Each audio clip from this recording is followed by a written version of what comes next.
أنت الحبيب خير الأنام، أنت نور وسلام، علمتنا صبرا جميل، أنت صادق أمين، أخلاقه نبع الهدى وصفاته قدوة لنا. أنت الحبيب خير الأنام، أنت يا محمدا، تسقينا من يديك عند حوض الكوثر، للأمة خليت سنتك الجوهر، صلى عليك الله. Regular webinar persembahan dari Meaningful Ways. Bismillahirrahmanirrahim. Allahumma inna nas'aluka ilman nafi'an wa na'udzubika min ilmi la yanfa'. Rabbi zidni ilma warzuqni fahma. Amin. Untuk itu kepada Bunda Ambar dipersilahkan, Bun. Baik, hatur nuhun Kang Reza atas kesempatannya ya. Insya Allah kita akan memulai apa ya sharing bareng kita pagi hari ini. Saya izin sambil share slide dulu ya. Udah keluar ya Kang ya? Up. Oke, Bismillah kawan-kawan.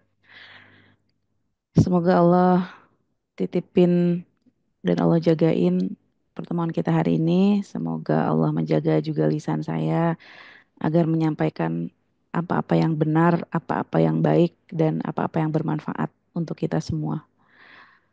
Semoga Allah melindungi dari kesalahan berbicara, dari kekeliruan menyampaikan, dan Allah nantiasa memberikan pemahaman untuk kita. Dan semoga Allah mudahkan saya menyampaikan dan juga memudahkan kawan-kawan untuk menerima, mencerna apa-apa yang Allah hadirkan hari ini. Bismillah kawan-kawan ya. Pagi hari ini kita ketemu lagi dengan pertemuan yang tentu saja Allah siapkan, yang sudah Allah tentukan siapa saja orang-orang terpilih yang hadir hari ini. Dan karena pembahasan kita ini khusus ya, membahas tentang perempuan yang judulnya ketika tulang rusuk jadi tulang punggung katanya ya. Dan ini banyak banget dirasakan sama kaum perempuan sekarang. Dan hal ini juga kalau tidak kita sikapi dengan tepat gitu ya, bisa jadi bumerang, bisa jadi beban yang semakin bikin kita nggak karu-karuan gitu ya. Karena perempuan tuh kalau udah capek biasanya kemana-mana efeknya ya nggak kawan-kawan.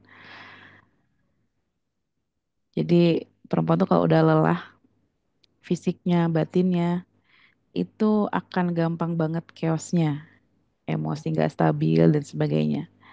Maka semoga pertemuan hari ini, majelis ilmu ini Allah berkahi kawan-kawan. Dan meskipun ini kita pertemuan online, tapi tetap syaiton itu nggak pernah berhenti untuk membuat kita apa ya mengganggu dalam majelis ini. Sebelum saya ke materi, saya ingin yang ngingetin diri saya sendiri gitu ya. Ternyata memang ada upaya-upaya dari syaiton untuk terus mengganggu kita dalam bermajelis ilmu gitu ya. Paling tidak ada beberapa hal. Yang pertama itu syaiton itu akan membuat kita gagal hadir ya. Udah niat pengen ikut, ternyata nggak bisa gitu ya. Itu upaya pertama biar jangan ikutan. Gak usah jadi ikut deh, ngapain gitu ya. Ngebahas yang kayak gini. Itu upaya yang pertama. Yang kedua, kalau ternyata kita tetap hadir di ruangan ini, ternyata setan juga nggak berhenti menggoda kita gitu ya. Ketika sudah hadir, iblis itu tetap mengganggu kita. Biar apa? Biar kita gagal paham. Udah hadir gitu ya, karena lihatnya di handphone mungkin.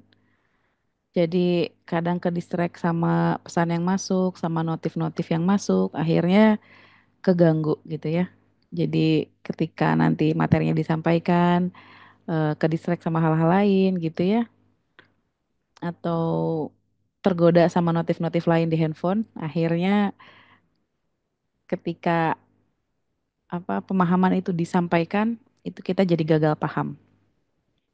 Nah, yang ketiga, kita sudah paham sih ya, kita udah hadir, udah paham, tapi ternyata iblis itu nggak berhenti di situ.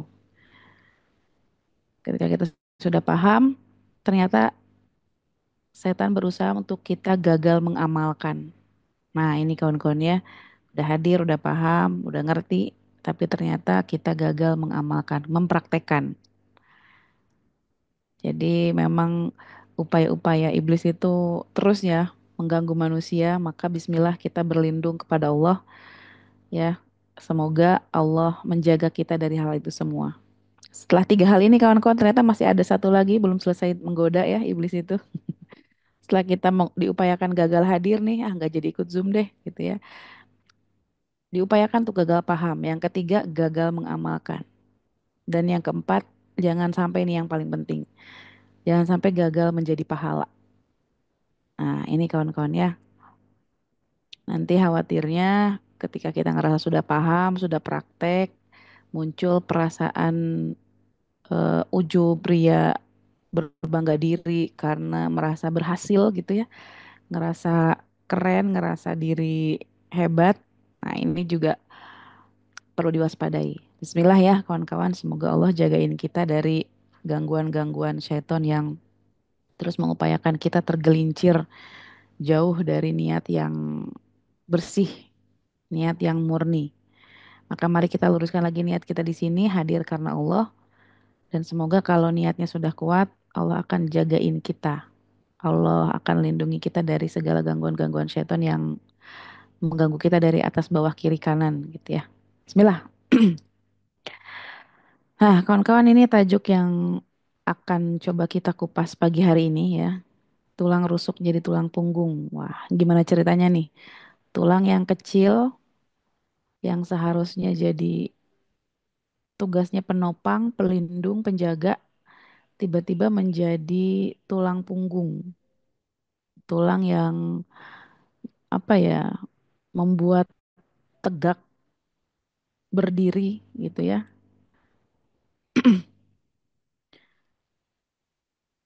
Harus punya peran yang luar biasa gitu. Sedangkan ya tulang rusuk kan kita tahu sendiri ya, kecil gitu. Terus juga lebih mudah patah. Kebayang ketika tulang rusuk itu jadi tulang punggung. Nah, ini makanya banyak eh, beban mental pada perempuan saat ini gitu ya. Apalagi pasca COVID kita kemarin kan, itu mulai banyak gelombang yang bikin bikin keluarga kita itu punya dinamika baru. Sehingga mencari titik keseimbangan baru, mencari eh apa ya? Mencari pola-pola baru agar hidup kita terus tetap berjalan. Ya nggak kawan-kawan? Terus lagi ditambah perekonomian kita yang belakangan ini semakin kacau ya. PHK besar-besaran, banyak perusahaan yang tutup, bangkrut, yang mengalami efisiensi, dan gak sedikit keluarga yang jadi korban gitu kawan-kawan ya. Dimana para ayah menjadi terpaksa kehilangan mata pencahariannya. Dan akhirnya yang muncul ke permukaan adalah perempuan yang dalam tanda kutip hadir menggantikan peran itu. Dan ini banyak kawan-kawan. Sehingga perempuan yang tidak punya apa ya, bukan tanggung jawab perempuan gitu ya untuk mencari nafkah. Banyak perempuan yang muncul untuk memerankan peran itu. Gitu kawan-kawan.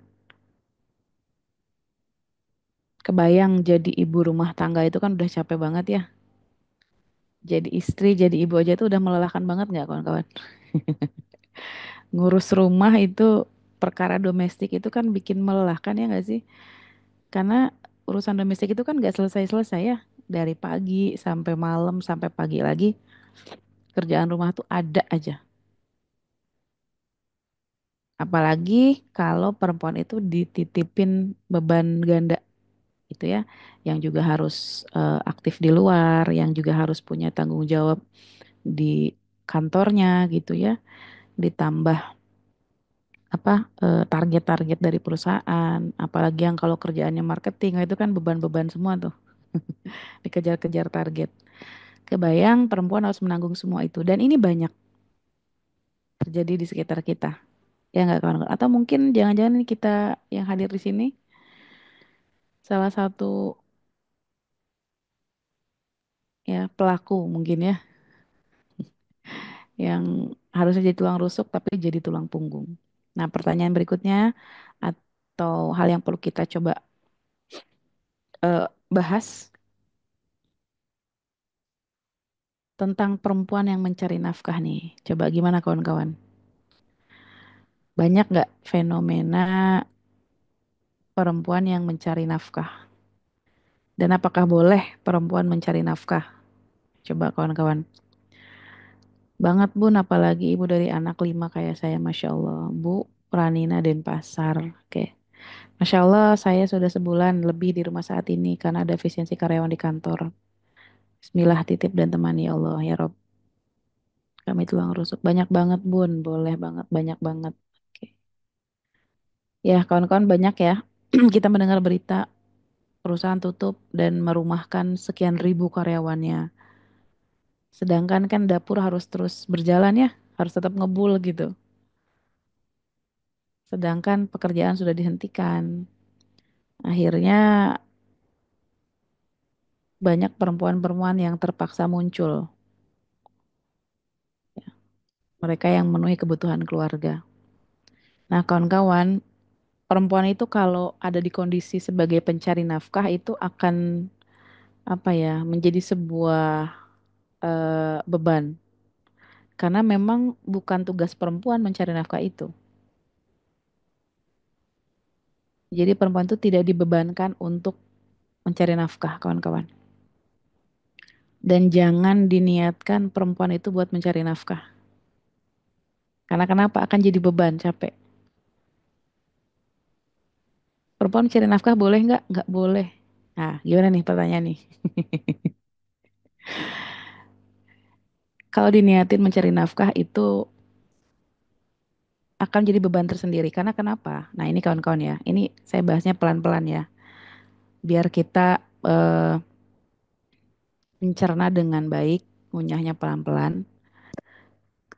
Jadi perempuan itu ketika dia hartanya digunakan untuk memenuhi kebutuhan keluarga, itu sebaiknya kita niatkan untuk sedekah. Ya, betul ya Bu Dewi Jakarta. Karena kenapa? Kalau di hipotalamus kita, di otak kita, kita simpan ini sebagai nafkah, itu nggak selaras, nggak sinkron. Nanti ada satu penolakan, ada satu hal berat. Ini harusnya bukan tugas saya, itu jadi konflik batin. Nah, konflik batin itu kalau terus-terusan ada, ya, itu bukannya menambah energi, tapi bikin menyedot energi. Bikin lemas, bikin capek, dan gampang marah-marah ujung-ujungnya ya kalau udah gampang capek perempuan tuh. Karena memang tugas mencari nafkah itu bukan perempuan. Jadi tidak perlu diniatkan kita mencari nafkah enggak, karena nanti khawatirnya ada muncul perasaan seharusnya bukan saya yang ada di posisi ini. Nah, itu ada penolakan-penolakan. Nanti akan semakin bikin kita capek, ngerasa kita terpaksa di sini, membuat kita menyalahkan takdir gitu ya. Nanti bikin kita lagi marah sama pasangan dan sebagainya. Maka kita niatkan kalau memang rezekinya di keluarga kita Allah titip lewat kita gitu ya, yang perempuan kita niatkan untuk bersedekah. Insya Allah ya, sedekah terbaik itu sama kerabat terdekat gitu. Karena biar apa? Biar selaras, biar otak kita ini sinkron. Oh, saya bersedekah. Kalau sedekah kan boleh siapa aja ya. Sehingga semua pikiran, hati kita, ucapan kita, perbuatan kita itu lebih lebih lebih smooth, lebih ngeflow gitu ya. Dan bikin kita bisa menikmati setiap peran itu ya lebih enteng aja. Karena kalau diniatin nyari nafkah itu kita akan marah sama keadaan. Ini harusnya bukan saya yang melakukan ini, harusnya dia, gitu ya. Nanti akan muncul kejengkelan-kejengkelan, rasa marah yang akan menjadi sampah dalam diri kita. Nanti akan semakin numpuk eh, sampah-sampah emosi yang nggak dibutuhkan lagi oleh tubuh kita.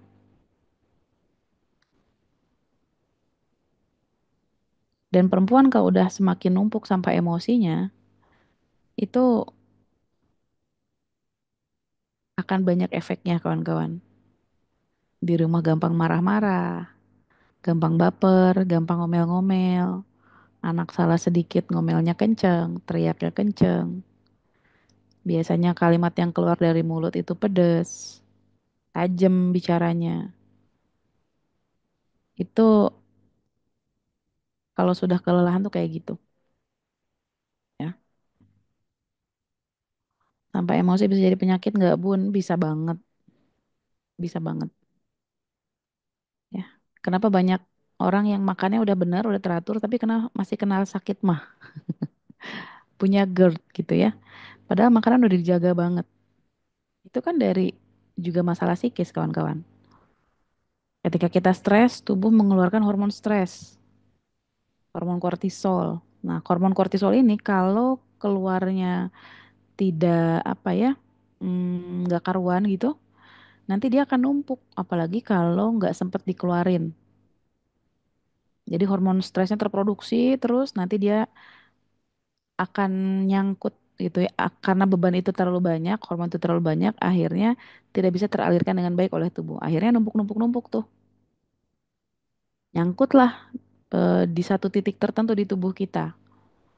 Jadilah sakit-sakit tertentu gitu. Ibarat kalau mobil banyak banget di jalan raya gitu ya, kepadatan lalu lintas akan ada penumpukan, ya enggak? Nanti ada titik macet. Kamu kan pernah nggak?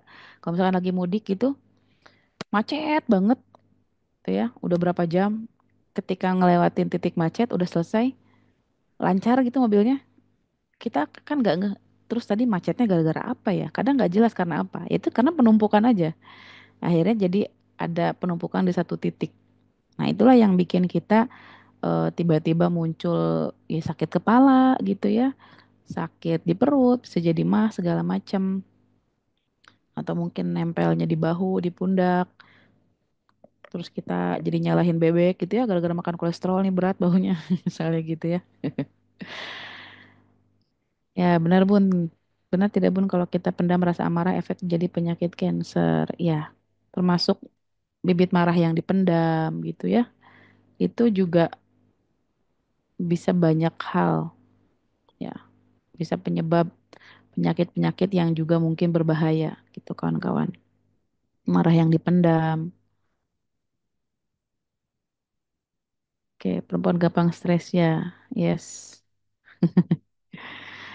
Sebelah Bu, 6 bulan ini aku jadi tulang punggung keluarga sejak suami nggak kerja karena kontraknya habis. Di saat lelah anak-anak jadinya sering marahin. Ya, gitulah kawan-kawan.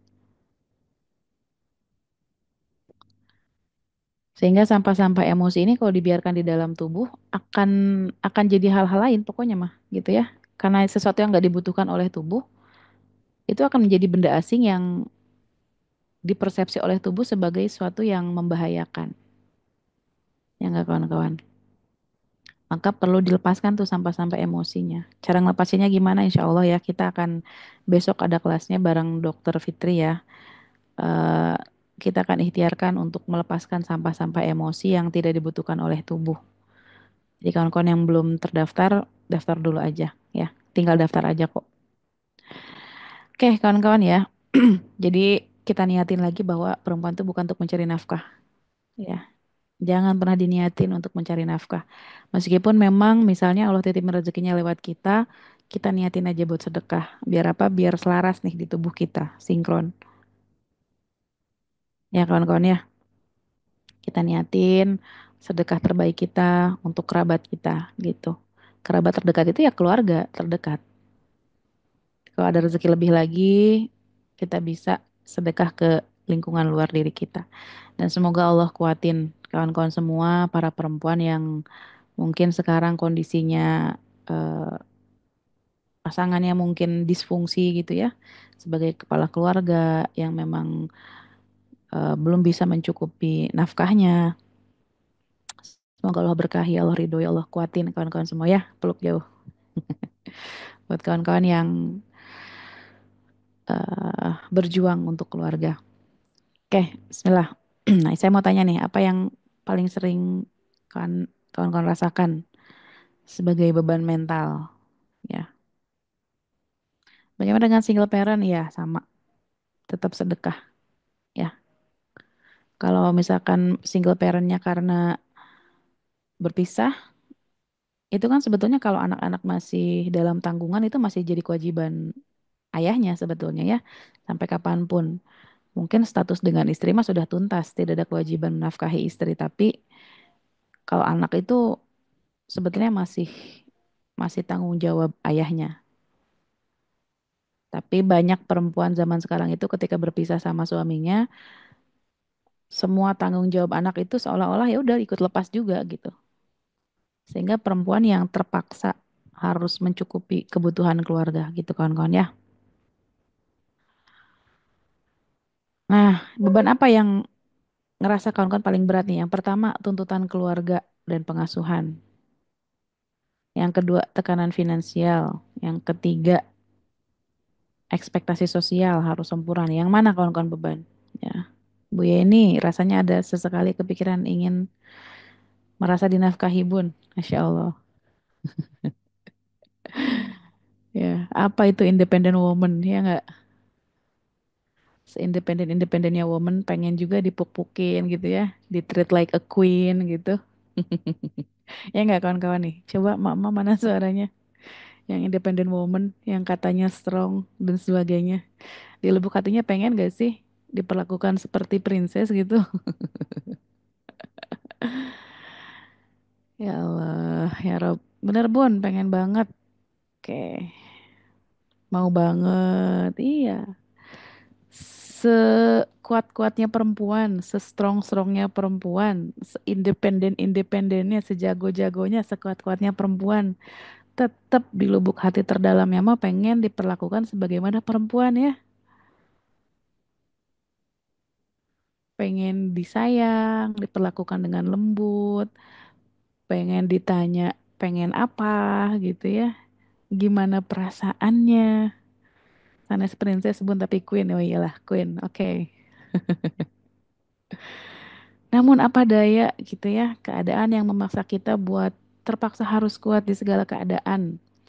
Seolah-olah kita ini perempuan yang tahan banting, anti badai ya, anti peluru, waterproof, pokoknya segala macam lah. Wonder Woman mah kalah gitu ya sama kita.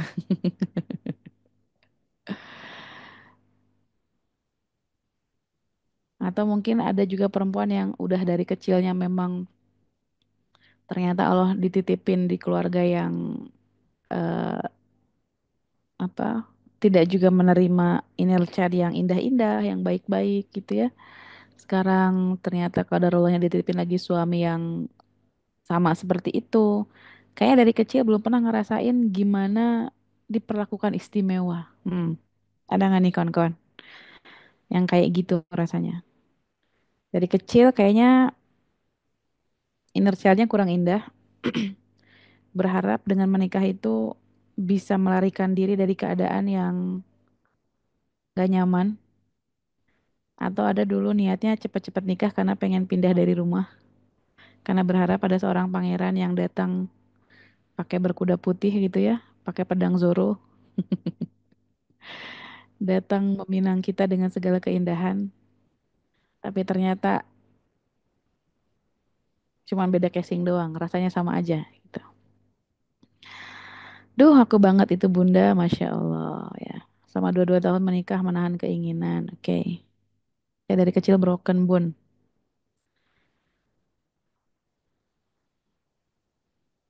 Ekspektasi terlalu tinggi tapi ternyata dikecewakan. Nah, kawan-kawannya ternyata banyak eh di antara kita yang jadi ya independent woman, semuanya ditanggung sendiri ya. Lelah, pengen diratukan, oke.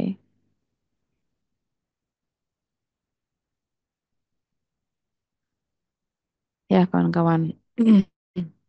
Jadi memang kondisi zaman sekarang ya, banyak yang ya seperti itu kondisinya, tidak dipungkiri. Dan ini beban-beban yang mungkin bikin kita ngerasa berat. Tuntutan dari keluarga harus perfect lah kita sebagai perempuan ya. Bahkan salah cara ngegendong bayi aja dikomentarin, salah ngasih makanan dikomentarin ya. Pada curhat ya nggak apa-apa, kawan kan boleh curhat ya. Boleh sampaikan apa ya yang mungkin mengganjal di sini ya. Semoga bisa membantu sedikit meringankan. Terus tuntutan keluarga kamu tuh harusnya jadi kayak gini. Cara ngegendong itu salah, cara ngasih ASI salah diprotes. Ngasih makanan diprotes gitu ya. Cara pengasuhan diprotes. Tekanan finansial nih, ini juga nih yang mungkin banyak mengganggu di masa sekarang ya kawan-kawan. Dimana perekonomian juga lagi memang Masya Allah zaman sekarang ya. Ekspektasi sosial harus sempurna. Wah, ini juga nih kawan-kawan. Apa kata orang, apa kata netizen. Ini juga bikin kita jadi beban. Ya nggak kawan-kawan? 15 tahun pernah seperti itu ya Rob. Bu Yani Hasan. Ya. Dan ini rasanya beban-beban yang tidak terlihat. Ya nggak kawan-kawan? Kan kalau beban kelihatan tuh enak ya. Bisa kita simpan dulu. Nah gimana kalau beban-beban yang tidak terlihat seperti ini? Dan tanpa sadar ternyata beban ini kita pikul. Bukan berhari-hari tapi bertahun-tahun. Makanya kadang rasanya suka pegel-pegel di bahu gitu ya. Padahal kita nggak ngegendong barang berat gitu. Karena ada beban-beban yang tidak terlihat. Jadi beban itu kalau udah hmm, apa namanya berkelebihan, dia akan tumpah-tumpah gitu ya, numpuk, dititipin di bagian tubuh tertentu. Nah, ini kawan-kawan ya. Terus nih, apalagi konflik peran ya, tentang karir sama domestik. Ini juga jadi perbincangan yang luar biasa. Ketika jadi ibu bekerja, lihat ibu rumah tangga kayaknya enak banget ya, diam di rumah gitu, nggak usah ngurusin beban-beban kerja, nggak usah macet-macetan di jalan, cuman full ngasih luangin waktu buat anak, nemenin anak, lihat tumbuh kembang anak gitu kan. Ketika ada ibu yang di rumah tangga, full time mom gitu, lihat ibu bekerja, enak ya, bisa healing keluar, nggak mumet, nggak sumpek, nggak kerjaannya sekitar popok, dapur gitu ya. Enak kali ya bisa ketawa sama temen, hahihi gitu, bisa melepas penat dari rutinitas di rumah. Karena ketika ibu bekerja lihat ibu rumah tangga enak, lihat ibu rumah tangga lihat ibu bekerja rasanya enak gitu ya. Gitu kawan-kawan. Akhirnya eh jadi jadi ya konflik gitu kawan-kawan ya. Sawang sinawang ya. Kayaknya enak jadi dia. Padahal dia juga belum tentu pengen di kondisi itu ya. Mungkin dia pengen ada di kondisi kita. Sehingga ini yang bikin jadi beban. Nih, statistik kesehatan mental perempuan kawan-kawan kita lihat nih, kata WHO. Karena ya ternyata pada perempuan itu tingkat depresinya lebih tinggi 2 kali lipat. Lebih rentan stres katanya. Benar nggak sih? Perempuan itu lebih rentan stres dibanding laki-laki. Coba lihat ya sehari-hari gitu. Kalau laki-laki lebih gampang apa ya melepas gitu ya. Lebih lebih mudah berpikir secara logik gitu kan. Kalau perempuan itu otak kanannya lebih sering aktif ya, lebih lebih lebih apa namanya ya, banyak berkontribusinya sehingga otak emosinya lebih besar, efeknya apa? Lebih gampang stres. Dibilangin kerudungnya nggak matching sama baju, langsung semalaman tuh nggak bisa tidur, ya, gitu kawan-kawan. Benar nggak? Dibilangin, ih gemukan ya sekarang, langsung nggak bisa tidur tuh. Nah, kata Kementerian Perlindungan Anak nih ya, perempuan Indonesia mengalami burnout akibat peran ganda. Hmm, ternyata banyak kawan-kawan ya, perempuan ini mengalami burnout bahkan sampai 70% katanya. Sehingga yang muncul fenomena di masyarakat, perempuan-perempuan yang lihat deh sekarang kalau lihat komentar-komentar di medsos gitu ya, kadang suka pada tajem banget ya, saling ngomentarin perempuan satu sama lain. Ketika perempuan mengalami satu masalah tertentu, itu kalimat-kalimatnya tuh nyinyir, tajem, pedes. Nah, itu ciri-ciri kalau lagi banyak masalah tuh orang itu sebetulnya. Lagi banyak sampahnya, sampah emosinya. Makanya ucapan-ucapan yang keluarnya juga ya merepresentasikan apa yang ada di dalam dirinya. Tajam banget gitu. Nyeletuknya tuh bikin kurang enak didengar. Nah, itu juga ciri-ciri kawan-kawan kita kalau misalnya nih kalau diajak bicara sama orang, jawabannya ketus gitu ya, jutek. Nah, bisa jadi itu ciri lagi banyak sampah emosi di dalam diri kita. Perlu cepet-cepet kesadaran buat eh, menghadapi itu semua. Ya, lebih pedas dari rawit merah memang ya. Ditanya, jawabnya nyinyir, julid. Kalau ditanya sama orang, jawabnya ngegas, nggak santai. Pakai nada tinggi, bahkan urat sampai naik 3 oktav gitu ya.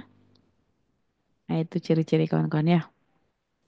Nah, ini kita lihat nih anatomi beban mental perempuan. Kita lihat nih, tulang rusuk itu simbol ya, peran tradisional pelindung penopang keluarga. Sedangkan si tulang punggung ini beban jadi breadwinner. Jadi breadwinner itu kayak satu-satunya sumber nafkah keluarga gitu ya. Satu-satunya sumber pemasukan di keluarga di rumah yang menjadi tanggung jawab, yang bertanggung jawab atas kelangsungan hidup di rumah gitu ya. Terus tulang punggung itu juga pengambil keputusan dan penanggung emosi. Nah, ini nih penanggung emosi yang agak berat nih. Perempuan kadang dia sama emosi sendiri aja udah berat, apalagi harus menanggung emosi sekeluarga gitu ya. Ini akan sangat melelahkan kawan-kawan. Ya. Jadi kalau kowam itu ada di perempuan, itu repot kawan-kawan. Jadi pemimpin itu kalau ada di perempuan itu sudah mulai akan ada huru hara di rumah biasanya. Jadi ketika keputusan atau segala macam yang menanggung beban emosi itu di perempuan, cobain deh ya. Karena gini, laki-laki itu hipotalamusnya kan 2,5 kali besar dari perempuan ya. Sedangkan hipotalamus itu dia pusat eh apa pusat keamanan seseorang. Jadi laki-laki itu memang biasanya fitrahnya nih ya, fitrahnya laki-laki itu melindungi, menjaga keluarga. Kalau kowam ini nggak ada di diri laki-laki, itu mengkerut bu hipotalamusnya. Jadi kowam sebagai laki-lakinya tuh nggak muncul, ya. Kalau tidak sesuai fitrahnya, biasanya akan muncul tuh letupan-letupan hal-hal lain yang mungkin tidak sesuai seharusnya gitu. Ya akan banyak ribut tentu saja ya.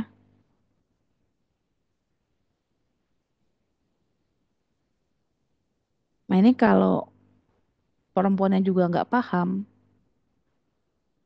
wah ini jadi jeger-jeger nih. Ya. Terus gimana Bun biar perempuan nggak jadi breadwinner? Ya makanya niatinnya jangan mencari nafkah. Niatin sedekah. Karena apa? Biar selaras sama hipotalamus kita. Insya Allah kalau sudah selaras, rezekinya Allah pasti cukupin kok. Pasti cukupin. Ya, kita niatin sedekah aja insya Allah ya. Kan kalau yang semakin banyak sedekah, semakin Allah tambah rezekinya insya Allah ya kawan-kawan ya. Coba aja. Dan yang sedekah yang paling keren itu kan sedekah di saat sempit. Ya, kalau di saat lapang sedekah mah biasa, tapi di saat sempit masih tetap mau sedekah mah luar biasa. Tapi gimana pun kalau udah istri kerja keras jadi tulang punggung, malah dijadikan alasan istri sibuk dan selingkuh. Astagfirullah. Nah, ini banyak deh kawan-kawan ya. Istrinya kerja, sibuk, memenuhi kebutuhan keluarga. Laki-lakinya boro-boro mikir, malah selingkuh. Ini banyak kawan-kawan. Serius. Beberapa bulan terakhir juga memang ada beberapa kasus yang datang ke saya seperti ini gitu. Istrinya yang bekerja, suaminya selingkuh. Itu double-double tuh rasa sakitnya. Ya nggak kawan-kawan. Dan itu banyak. Nah, itu saya katanya Masya Allah. Yang pertama kawan-kawan, fokus kita sama diri sendiri. Kita nggak bisa mengubah keadaan atau memaksa beliau untuk nggak selingkuh. Yang pertama, fokus sama diri kita. Yang penting kalau dia berbuat salah, kita jangan ikut-ikut buat salah. Kalau dia buat salah itu urusan dia sama Robnya. Disunat lagi aja ya bun boleh. Masya Allah ya. Para TKW banyak ya, istrinya di luar negeri gitu ya, di Taiwan, di Malaysia, di Arab, suaminya di sini selingkuh. Itu banyak, Masya Allah. Semoga Allah kuatkan kawan-kawan ya. Saya, oke. Gimana kalau single parent, kepaksa harus jadi tulang punggung? Tetap niatnya sedekah. Karena sebetulnya ketika perempuan single parent itu ya eh, masih ada laki-laki yang bertanggung jawab. Bisa kakeknya, pamannya, saudara laki-lakinya gitu ya. Sebenarnya perempuan tuh sama sekali nggak dibebankan nafkah, nggak kawan-kawan. Makanya jangan diniatin buat mencari nafkah, niatin sedekah. Biar apa? Biar selaras dengan tubuh kita. Karena kalau nggak selaras tuh bikin kita chaos, capek, nyedot energi, itu nguras emosi. Ya kawan-kawan ya. Terus nih sumber stres perempuan. Nah, internal ada self criticism. Jadi sindrom yang ngerasa nggak cukup baik ketika perempuan misalnya ngerasa nggak optimal di satu peran tertentu, akhirnya ngejudge tuh diri sendiri dan biasanya kita suka lebih tajam kan omongan ke diri sendiri itu. Kadang kita kalau bicara sama orang itu pelan-pelan, lemah lembut gitu ya. Hati-hati biar orang lain nggak kesinggung. Tapi sama diri sendiri biasanya perempuan itu suka tajam banget. Payah nih, salah atau segala macam lah. Dan kalimat-kalimat penghakiman lain kepada diri sendiri yang begitu tajam. Ya enggak? Dan yang lebih menyakitkan itu biasanya omongan sama diri sendiri ya. Kadang nggak ke filter. Ini bisa jadi sumber stres juga kawan-kawan. Terus yang kedua rasa bersalah, guilty mother syndrome. Aduh, saya ngerasa bersalah nih gitu ya. Karena udah berlebihan ngebentak anak gitu ya. Padahal tadi anak masalahnya cuma apa sih sepele, tapi kita ngebentaknya harusnya berlebihan banget. Itulah karena efek dari lelah itu luar biasa kawan-kawan. Kita sering kali ya kebablasan. Terus muncul perasaan bersalah, menyesal. Aduh, harusnya nggak kayak gitu. Bahkan malamnya sampai nangis-nangis, nyesel kan tadi sama anak harusnya nggak kayak gitu. Tapi besoknya begitu lagi, gitu kan. Akhirnya terus menyalahkan diri sendiri. Itu kalau tidak diputus siklusnya kawan-kawan, nambah capek, nyedot energi banget tuh. Akhirnya kita melabeli diri ibu yang payah, ibu yang dan penghakiman-penghakiman lain yang ngeri gitu dengernya. Ya, kawan-kawan. Eksternal nih, ada juga sumber stres dari eksternal, jadi bukan hanya internal ya. Jadi ada faktornya di dalam dan di luar. Nah, ini stigma dari masyarakat, perempuan harus strong katanya. Waduh, ini siapa nih yang bikin tagline kayak gini ya? Dan akhirnya banyak perempuan yang dipaksa kuat sama keadaan. Bener nggak nih? Jadi perempuan mah nggak boleh lembek, harus kuat. Akhirnya memang banyak perempuan yang dipaksa kuat, disakitin, dikuat-kuatin, ya. Yang seharusnya menikmati sakit, dipaksa dipaksa sembuh dan pura-pura kuat. Ya, kawan-kawan. Kalau ayah sambung apa bertanggung jawab dengan anak sambung jika ayah kandung sudah meninggal? Sebetulnya ayah sambung itu tidak bertanggung jawab atas anaknya ya. Yang lebih wajib itu mungkin kakeknya atau pamannya atau saudara laki-lakinya. Tapi kalau ayah sambungnya bertanggung jawab itu Masya Allah rezeki ya. Nah ini banyak perempuan yang dipaksa kuat. Karena kalau lembek itu nanti dikiranya wah gitu ya. Gimana? Akhirnya dipaksa kuat sama keadaan. Karena biar dibilang strong. Emak nggak boleh sakit harus kuat. Iya, siapa bilang emak nggak boleh sakit? Ya, banyak fenomena perempuan tuh kalau meskipun lagi sakit, gak enak badan, koyo di mana-mana gitu ya, tapi tetap tangannya megang sapu, tetap nyuci piring, tetap aktivitas-aktivitas yang seolah-olah dia lagi nggak sakit gitu. Nah, ada nggak di sini kawan-kawan? Ya, kalau ibu-ibu kan begitu ya, lagi sakit juga tetap aja. Katanya life must go on. Akhirnya maksain diri harus selalu kuat di segala keadaan. Ingat kawan-kawan, kita bukan Wonder Woman. Wonder Woman aja butuh tidur kok. Coba aja tanya. WA deh. Dia juga butuh tidur. Ya, harus tetap senyum depan anak-anak katanya walaupun hati ingin menangis. Nah, coba kawan-kawan seberapa sering menyembunyikan tangisan, air mata kesedihan depan anak-anak agar mereka nggak merasakan kesedihan kita. Nah, coba di saat lagi pengen teriak gitu ya, pengen marah, tapi di depan anak kita berasa menekan itu. Hmm. Terus ketidaksetaraan pembagian peran domestik. Nah, ini juga nih banyak stigma juga bahwa tugas domestik itu tugas perempuan. Banyak kan di masyarakat sekarang. Tugas nyuci, masak segala macam. Ya nggak kawan-kawan? Semuanya kalau rumah berantakan yang disalahin perempuan. Sering pas ketahuan bilangnya mata Umi kelilipan. Aduh, kelilipan awah, kelilipan kenangan pahit gitu ya. Sampai ada pertanyaan kapan dia bisa bahagia. Gitu kawan-kawan. Tapi anak yang peka tahu kalau ibunya bohongin, yes. Sesekali it's okay kawan-kawan, nggak apa-apa kok kalau kita memang apa ya menunjukkan sisi lemah kita di depan anak-anak, kalau memang rasanya pengen nangis dan butuh nangis, it's okay, nggak apa-apa sesekali kita nunjukin kita nangis depan anak-anak. Biar mereka tahu bahwa ibunya juga manusia dan tangisan itu boleh, kesedihan itu boleh, nyata, valid. Kita nunjukin juga ke anak bahwa kamu juga manusia, kamu juga boleh nangis, kamu juga boleh bersedih. Karena bahaya juga ketika menekan perasaan gitu ya. Air mata yang seharusnya jatuh ditahan, kesedihan ditekan. Nah itu nggak enak tuh, nggak nyaman, nggak karu-karuan. Ya, sesekali boleh kita nangis depan anak, nggak apa-apa.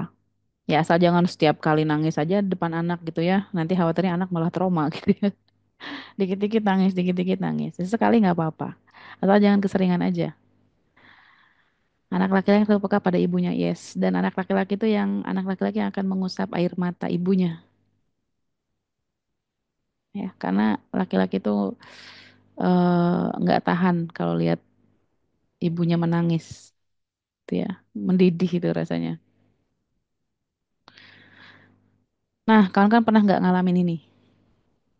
Misalnya, katakanlah seorang ibu A. Dia bekerja 8 jam per hari. Dia udah ngurus anak dan orang tua. Namun merasa dianggap tidak berkontribusi finansial. Ini contoh kasus aja sih. Ya, udah melakukan ini itu, kepala jadi kaki, kaki jadi kepala, tapi tetap nggak dianggap. Hmm, capek nggak nih? Aduh, gimana rasanya ya? Kita sudah melakukan ini itu, tapi ternyata nggak dianggap berkontribusi. Dan ini banyak.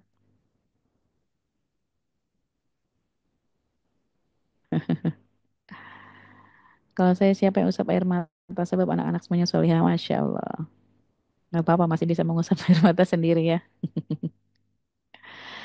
Saya selalu menjaga agar anak-anak tetap hormat, ya, taat pada ayahnya. Jadi selalu menutupi semuanya. Tapi kok tidak dihargai sedikit pun. Nggak apa-apa, kan tugas kita menjaga nama baik beliau bukan untuk mendapatkan penghargaan dari beliau kan. Kita melakukan itu karena Allah.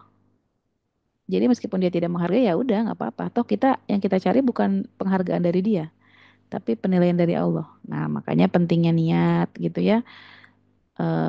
Balik lagi tentang ke hipotalamus tadi ya di otak kita ini. Jadi hipotalamus tuh bosnya lah di otak kita nih ya. Dan niat itu ada di hipotalamus. Yang bikin kita capek atau enggak menjalani hidup itu tergantung apa yang diisi hipotalamus kita. Niatnya apa? Kita kalau niatnya menjaga niat nama baik suami, niatnya karena Allah ya sudah. Mau dia menghargai atau tidak, itu bukan urusan kita karena di hipotalamus kita niatin. Saya melakukan ini karena Allah. Ya sudah, yang penting cukup bagi kita penilaian dari Allah. Jadi meskipun dia nggak menghargai kita, ya udah, toh bukan itu yang kita cari. Kan yang disetting di otak kita bukan itu. Karena kalau disetting kita menjaga nama baik suami buat mendapatkan penghargaan dia, terus kita nggak dapat penghargaan itu, nggak selaras nih di otak kita. Akan jadi chaos lagi, itu nyedot energi lagi, bikin capek lagi kawan-kawan. Maka kalau kita sering dengar gitu ya, kata-kata ikhlas gitu ya. Ya itulah proses proses di otak kita itu proses pemberian niat bahwa yang kita lakukan ini adalah hanya untuk Allah. Udah. Kalau niatnya udah itu, energi kita tuh awet kawan-kawan. Gak gampang capek, gak gampang baper, gak gampang lelah, gak gampang marah-marah. Karena di hipotalamus kita diinstal nih, di otak kita ini diprogram. Kan laptop juga bisa kita install ya. Aplikasi di handphone juga kita bisa pilih kita mau ngeinstal program apa. Di otak kita juga sama, Bu. Kita mau ngeinstal program apa? Oh, saya mau melakukan ini karena Allah. Ya sudah diinstal itu. Jadi kalau ternyata balasannya tidak sesuai harapan ya udah nggak apa-apa. Karena kan saya melakukannya bukan untuk itu. Karena saya melakukannya karena Allah. Makanya pentingnya niat di dalam Islam tuh gini. Makanya Rasul kan sering menyampaikan innamal a'malu binniyat. Jadi amal itu tergantung niatnya. Karena apa? Ini proses di hipotalamus. Nanti di hipotalamus tuh menginformasikan ke seluruh tubuh, bilang bahwa kamu melakukan ini karena apa? Itu ke sel semua jalan, Bu. Ya, sel syaraf dari otak tuh ya ke sel syaraf pusat ya di tulang punggung tuh, lalu dari ditransfer lagi dari tulang punggung ke sel syaraf tepi, ditransfer ke ujung-ujung sampai ke tangan, semua kan ada syarafnya. Dan menginformasikan, mengatakan sama tubuh bahwa kamu melakukan ini karena Allah. Ya udah, meskipun suami tidak sesuai ekspektasi, itu nggak akan jadi masalah buat kita. Karena kenapa? Otak kita udah merintahinnya ini karena Allah. Jadi badan kita ini ringan aja gitu. Kawan kan coba deh rasain, niatin, bedain ketika kita melakukan sesuatu karena Allah sama bukan. Kalau kita capek menjalani sesuatu, cek bisa jadi itu bukan karena Allah. Lurusin lagi niatnya. Perkataan adalah doa benar berarti dia bunuh sangat benar. Ucapan adalah doa sangat benar. Sangat-sangat benar. Nih, karena bos di otak kita ini ngeprogram. Kamu melakukan ini karena siapa? Itu tuh pengaruh banget sama energi di tubuh kita, kawan-kawan. Coba cek. Yang bikin kawan-kawan selama ini capek, lelah, dan rasanya udah jengah banget itu apa? Nah, coba cek lagi. Niatnya karena apa?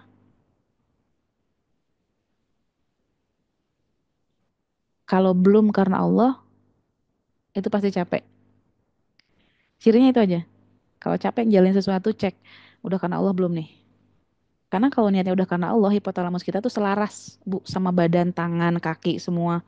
Selaras semuanya. Jadi enak, lancar. Bismillah kawan-kawan ya.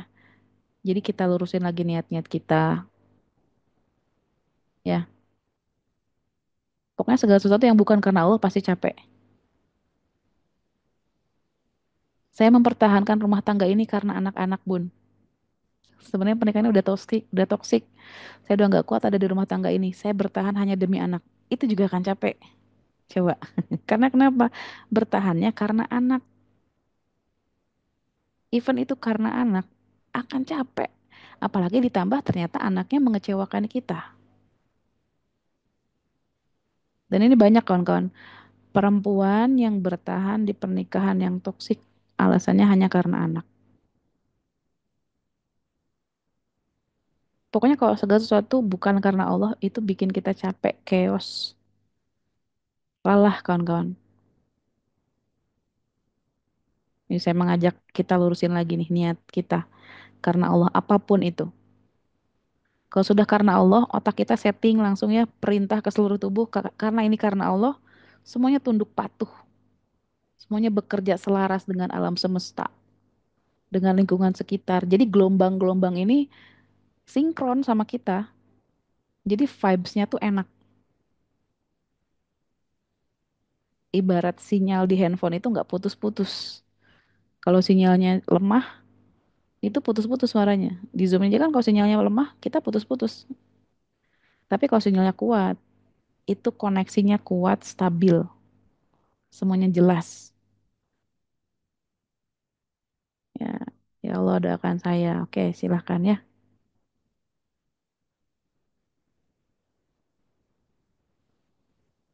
Sepertinya 99% wanita bertahan demi anak. Dan itu capek, ya nggak? Makanya kalaupun mau bertahan, niatin jangan karena anak. Kalau mau bertahan, niatin karena Allah. Ya Allah, hamba bertahan di rumah tangga ini karena Engkau, ya Allah. Niatin. Semuanya karena Allah. Apapun. Ya Allah, saya maafin dia, pasanganku yang begini-begini karena Engkau, ya Allah. Itu akan enak banget. Kawan-kawan cobain tubuh Anda akan menjadi ringan karena semuanya sudah selaras. Niat mau ngapa-ngapain karena Allah. Itulah makanya niat ikhlas itu pentingnya. Karena ikhlas itu kan digambarkan seperti susu ya. Yang bersih, terbebas, dan terpisah dari kotoran dan darah. Katanya gitu kan. Ya. Jadi ikhlas itu ya terpisah dari kotoran dan darah. Jadi murni. Murni karena Allah aja ikhlas. Udah.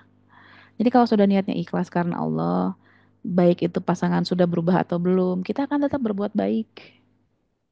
Dan kita berbuat baiknya karena Allah, bukan karena pasangan harus berubah dulu. Enggak. Kita akan capek kalau mau berbuat baik karena pasangan harus sudah berubah dulu. Atau anak harus baik dulu. Coba deh kawan-kawan, pelan-pelan. Benar nggak? Aku udah bekerja cari nafkah gini-gini gini, tapi suami malah begini-begini. Artinya apa? Kita berharap dengan kita mencari rezeki keluar itu agar suami sadar berubah. Ternyata enggak. Kecewa enggak? Kecewa. Harusnya dia ngerti dong. Paling tidaklah sadar diri gitu ya. Artinya apa? Kita berharap dia sadar diri. Tapi ternyata ya belum. Ya enggak kawan-kawan. Bismillah ya, kita selaraskan di pikiran kita. Tubuh kita bergerak hanya karena Allah. Biar sinkron di pikiran kita sama yang kita lakukan. Jadi badan tuh nggak gampang capek. Karena apa diniatinnya? Karena Allah. Bismillah ya kawan-kawan. Kalau niatnya udah bener, udah lurus, insya Allah. Allah tuh ngasih kekuatannya luar biasa. Allah tuh maha kuat, maha memberi kekuatan. Ya Qawiyu ya Matin, yang maha kuat, yang beri kekuatan. Allah akan nguatin kita dimanapun kita berada. Karena sumber kekuatan kita dari sumber yang memang maha kuat. Ya, jadi jangan lagi berharap dengan yang kita lakukan suami akan berubah. Kan karena kita nggak tahu kapan beliau berubahnya ya. Jangan lagi berharap ya orang-orang sekitar kita mungkin menyadari kesalahannya karena belum tahu Allah kapan kasih dia sadar. Maka berbuatlah, berucaplah, Bersabarlah semuanya karena Allah. Mudah-mudahan kalau udah karena Allah, itu nggak ada yang terasa berat lagi. Ya nggak kawan-kawan? Kalau tiba-tiba pengen nangis aja, ya kalau pengen nangis nggak apa-apa, nangis aja. Allah memberikan kita air mata untuk membasuh kurota ayun. Ya nggak? Yang menyejukkan mata kita apa? Ya air mata. Yang menyejukkan pandangan tuh apa? Pandangan tuh kan ada di mata kita ya. Yang bisa menyejukkan pandangan kita tuh ya air. Benda yang bisa membuat kita sejuk ya air. Jadi kalau kita selama ini mendengar kurota ayun gitu ya, penyejuk mata, ya itulah air mata. Ada yang menangis karena bahagia, ada yang menangis karena terluka. Tapi apapun itu tetap menyejukkan. Air mata yang keluar ketika rilis emosi ternyata itu setelah diteliti sama para ahli itu ngeluarin toksin, racun. Beda antara air mata yang nangis karena kelilipan tadi ya, ibu siapa tuh? Yang bilang Umi kelilipan katanya. Karena kelilipan, kena bawang atau kecolok misalnya matanya kan suka perih tuh. Ternyata air mata yang kayak gitu tuh netral, nggak ada toksinnya. Beda dengan air mata yang keluar karena rilis emosi, itu penuh dengan toksin. Artinya ketika kita menangis karena misalnya merasakan suatu emosi tertentu, itu toksinnya keluar. Jadi si tumpuk-tumpukan kortisol-kortisol yang tadi keluar ketika stres gitu ya, yang tertahan di tubuh itu dilepaskan. Makanya kenapa setelah nangis itu rasanya agak plong, ya lebih tenang. Karena ketika setelah nangis itu tubuh mengeluarkan hormon-hormon kebahagiaan. Ya, seperti endorfin, dopamin gitu ya.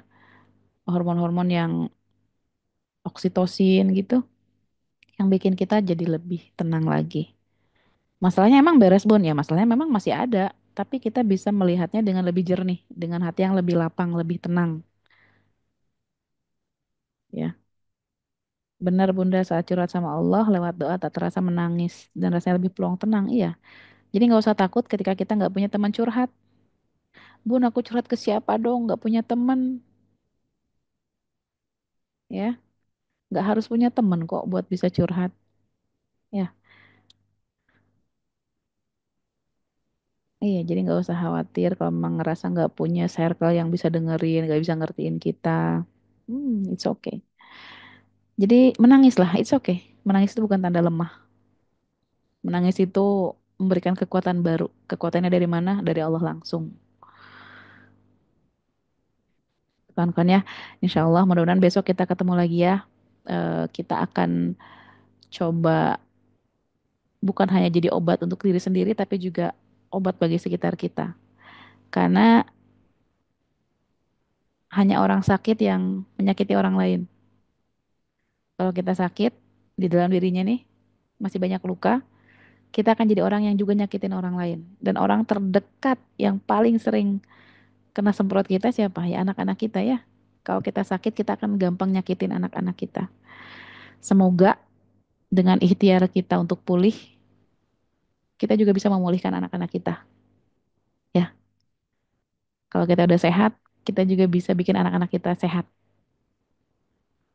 Karena nggak ada ceritanya orang sakit itu nggak menyakiti orang lain. Makanya disadari atau tidak, kalau kita sakit itu kemungkinan besar kita akan nyakitin orang lain. Yang paling sering kena korban ya anak-anak kita. Kitanya sakit, kita akan nyakitin anak-anak kita. Biasanya apa? Gampang ngomel, gampang teriak. Semoga kita pulih ya. Kenapa bahasanya diambilnya pulih, bukan sembuh? Karena yang namanya pulih itu sekarang mungkin rasanya sembuh dan bisa kambuh lagi. Karena memang sampai kapanpun nggak akan bisa sembuh. Suatu saat bisa kambuh. Makanya kita perlu eh, tazkiyatun nafs itu pembersihan diri kita, rilis itu ya seumur hidup ya. Karena memang nggak akan pernah bisa sembuh. Suatu saat bisa kambuh, bisa muncul. Gitu kawan-kawan ya. Insya Allah kita ketemu besok. Kita akan belajar lebih dalam lagi. Insya Allah besok ada sesi healingnya ya. Jadi yang belum daftar, cepetan daftar. Tinggal daftar aja. Yang Allah titipin rezeki, infak terbaik. Yang mungkin rezekinya sekarang kadarullah lagi ya seadanya secukupnya masih tetap bisa daftar. Yang penting daftar aja dulu ya. HTM-nya pakai apa? Pakai doa, doain kawan-kawan di Meaningful Ways tetap istiqomahkan, diistiqomahkan sama Allah buat tetap menjalankan dakwah ini. Ya, bisa berbagi kebahagiaan untuk kawan-kawan semua. Share informasinya sebanyak-banyaknya gitu ya. Biar semakin banyak orang yang terbantu untuk bisa pulih juga. Bagaimana cara menyembuhkan luka batin anak? Sembuhkan dulu batin kita. Itu kuncinya. Kalau kita udah pulih, insya Allah kita akan bisa memulihkan anak-anak kita. Otomatis pulih. Insya Allah ya kawan-kawan, insya Allah kita ketemu besok nih menjadi obat bagi sekitar. Jadi perempuan yang menguatkan, bukan mengeluh. Dan sebelum kita bisa nguatin orang, kita perlu kuat dulu berdiri di atas kaki kita sendiri. Ya.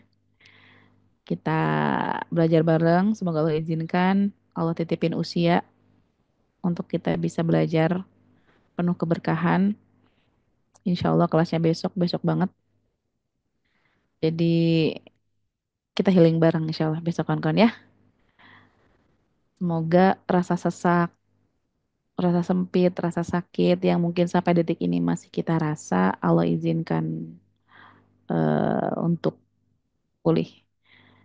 Niatin karena Allah, besok kita belajar bareng, kita ketemu dan ajak sebanyak-banyaknya sahabat kita ya kawan-kawan. Itu saja mungkin hari ini. eh Mohon maaf kalau ada hal-hal yang mungkin agak tajam-tajam tadi penyampaiannya ya. Tapi semoga lewat wasilah itu Allah titipin kesadaran sama kita, Allah tunjukin kebenaran di hati kita dan Allah mampukan kita untuk memilih kebaikan apa-apa yang disajikan di hadapan kita. Itu saja mungkin kawan-kawan ya. Barakallahu fikum. Jazakumullah khairan. Saya kembalikan ke Kang Reza. Tafadhol Kang Reza. Waalaikumsalam warahmatullahi wabarakatuh. Wafik barakallah, Bunda Ambar. Terima kasih banyak pagi hari ini yang sudah bersama kita. Yang pengen lanjut langsung daftar ya. Tinggal klik daftar aja kok, insya Allah ya. Bagaimana cara mendaftarnya katanya? Ya Allah, Masya Allah banyak banget yang antusias nih ya. Bagi Bapak Ibu, bagi bunda-bunda khususnya, bagi bunda-bunda yang ingin daftar, langsung aja klik link yang dibagikan di kolom chat tadi tuh sama Kak Hadijah ya. Atau mungkin ingin terkoneksi dengan Bunda Ambar menjadi keluarga besar Meaningful Support Program, boleh banget. Yuk, kita bergabung bersama grup keluarga besar MSP Bapak Ibu sekalian. Kita support kegiatan setiap dakwah di Meaningful Ways ini dengan cara memberikan sedekah terbaik kita, infak terbaik kita, berjihad di jalan Allah gitu ya. Niatkan untuk menolong dakwah, untuk menolong agamanya Allah. Jadi setiap hari Jumat nih, mulai hari ini akan ada sesi diskusi khusus nih dengan Bunda Ambar yang mau curhat-curhat. Nah, yang penting kita jadi nggak sendirian gitu loh, Bunda semuanya gitu ya. Karena kita akan tergabung dengan keluarga besar MSP. Nah, kalau info lengkapnya, silahkan tanya aja ke Kak Hadijah dan termasuk kalau misalkan sudah tergabung di grup Meaningful Support Program, sudah tidak perlu lagi nanti daftar-daftar kelas eksklusif karena sudah mendapatkan free access ke semua kelas eksklusif, termasuk kelas besok ya 2 hari bersama Bunda Ambar dan juga Dokter Fitri gitu. Tapi kalau misalkan belum bisa bergabung dengan keluarga besar MSP, nggak apa-apa juga. Kita terus memfasilitasi untuk berbuat baik, untuk berinfak, untuk berjihad di jalan Allah, langsung aja ke rekening BSI yang tertera di layar nih 766711339. Mangga ya, niatkan lagi untuk itu tadi kita sedang menebar manfaat, menebar ilmu gitu ya sebagai bentuk support kita kepada agamanya Allah gitu ya. Langsung aja ke rekening BSI yang tertera ya Bapak Ibu sekalian. Terima kasih banyak yang belum daftar segera daftar. Bagi yang baru banget join pagi hari ini, silahkan tergabung dengan grup reguler bunda-bunda semuanya. Jadi Meaningful Ways ini insya Allah setiap hari Senin sampai dengan Jumat kita mengadakan free webinar setiap harinya. Nah silahkan bergabung tuh ke grup chat yang sudah ada di kolom chat. Silahkan bergabung dengan tema-tema dengan trainer, guru, mentor gitu ya. Ustadz-ustadz kita berbeda setiap harinya insya Allah. Doakan saja kami agar istiqomah terus mengadakan webinar. Termasuk webinar-webinar eksklusif di setiap akhir pekannya. Dan jangan lupa juga yang hadir hari ini untuk absen di Instagram ya. Di follow juga, jangan absen doang. Saya baru ingat nih. Yang belum follow Instagram Meaningful Ways yang terbaru, meaningfulways.media, segera di follow. Silahkan absen di sana. Bagi yang tertinggal ingin rekamannya, termasuk pertemuan dengan Bunda Ambar nih yang baru ikut hari ini. Saya pengen nyimak nih materi-materi dari Bunda Ambar di Jumat-Jumat sebelumnya itu ada. Tinggal berkunjung ke YouTube-nya Meaningful Ways ya. Dicari aja di YouTube-nya Meaningful Ways. Nanti rekamannya ada di sana ya. Banyak webinar-webinar kita yang sebelum hari ini. Langsung saja jangan lupa juga untuk men-syiarkan ya. Pokoknya kebaikan, ilmu yang bermanfaat, jangan biarkan berhenti sampai di kita. Yuk kita ajak sebanyak mungkin orang untuk merasakan kenikmatan ilmu gitu ya. Itu untuk hari ini, Bun Dambar mungkin ada yang mau disampaikan sebagai penutup pada pagi hari ini, boleh Bun? Oke, kawan-kawan, untuk closing statement kita di pagi hari ini, eh saya ingin menitipkan sebuah pelukan khusus buat para perempuan di luar sana yang mungkin sekarang eh, Allah titipin beban yang rasanya nggak kuat, yang rasanya berat, tapi yakin beban itu sudah Allah siapkan kuat di pundak kita. Karena Allah nggak pernah salah titip beban ya, Allah nggak pernah salah ngukur, nitipin beban kepada makhluknya. Jadi kawan-kawan, eh aku sedih nangis gak pernah ada yang peluk, Masya Allah. Kita titip peluk bareng-bareng nih buat Bunda Yeni Sofia ya. Saya titip peluk buat semuanya, kawan-kawan peluk dari jauh. Semoga pelukan ini sampai sama kawan-kawan. Dan beserta pelukan ini juga saya titip doa terbaik bagi kawan-kawan semua. Semoga Allah jagain niat kita bersih, tulus hanya karena Allah. Meskipun mungkin banyak hal yang gak sesuai dengan yang kita harapkan, tapi kalau niat kita udah bener karena Allah, semoga beban ini gak kerasa berat lagi. Karena Allah yang kuatin kita. Karena kita niatin udah karena Allah. Insya Allah kawan-kawan cobain ya. Mulai hari ini kita niatin semuanya karena Allah. Meskipun dunia semuanya mungkin eh, nggak seperti yang kita harapkan, nggak seperti yang kita mau. Tapi kalau Allah yang kita tuju, maka semuanya akan tidak berarti apa-apa lagi buat kita. Barakallahu fikum, kawan-kawan. Semoga berkah, semoga berlimpah. Peluk sayang untuk kawan-kawan semua. Barakallahu. Assalamualaikum warahmatullahi wabarakatuh. Peluk. Waalaikumsalam warahmatullahi wabarakatuh. Wah, Masya Allah, ini baru di peluk virtual aja udah pada berasa ini, ibu-ibu semuanya. Saya doain khusus nih, mudah-mudahan bunda-bunda yang belum pernah ketemu sama Bunda Ambar secara offline, mudah-mudahan direzekikan ketemu ya sama Bunda Ambar. Gimana pun caranya, gimana Allah tuh. Sama kalau istri saya ketemu beliau tuh, ya udah tuh, peluk-pelukan doang, tapi nggak tahu kenapa tuh, maknanya dalam banget. Peluk-pelukan tahu-tahu netes aja air mata ya. Aduh, ya gitulah Bun. Ya mudah-mudahan kita pun bisa bertemu lagi dalam waktu dekat ya Bunda Ambar dan juga teman-teman semua. Terima kasih banyak yang sudah hadir pagi hari ini. Bagi yang masih rindu dengan Bunda Ambar dan Dokter Fitri, besok jangan lupa ya, Sabtu Ahad kita belajar. Belajar lagi dan Bunda Ambar sudah menjanjikan akan ada sesi healing tuh. Jadi kalau malam hari ini nangisnya baru sepotong setengah gitu ya. Mudah-mudahan besok dan lusa lebih dalam lagi ya. Dan silakan daftar aja, langsung klik yang ada di kolom chat. Dan mudah-mudahan Allah ridho, mudah-mudahan Allah berkahi kehidupan kita semua. Dan mumpung hari Jumat, ingat saya mengingatkan sekali lagi untuk berbuat baik pagi hari ini ya. Sepanjang hari ini perbanyak sholawatnya, perbanyak melakukan amal soleh. Pokoknya perbanyak sedekahnya. Dan akhir kata yuk sama-sama kita tutup pertemuan hari ini dengan hamdalah. Alhamdulillahirobbil alamin. Dan doakan kami, doakan Bunda Amar, doakan keluarga besar Meaningful Ways gitu ya. Pokoknya kita saling mendoakan ya. Barakallahu fikum. Wassalamualaikum warahmatullahi wabarakatuh. Dan kirimkan doa-doa terbaiknya buat Bunda Ambar. Waalaikumsalam warahmatullahi wabarakatuh. Jazakallah khairan Amin. nambah. Wa jazakallahu Reza, khairan. Semoga Sehat terima selalu. kasih Barokah. Amin, banyak. amin. Sehat selalu. Allah berikan kebahagiaan selalu. Amin. Amin ya Allah. Doa yang sama untuk kawan-kawan semua. Amin, amin. Sampai Amin. jumpa di Amin. Baitullah. Beserta untuk para jamaah pagi hari ini.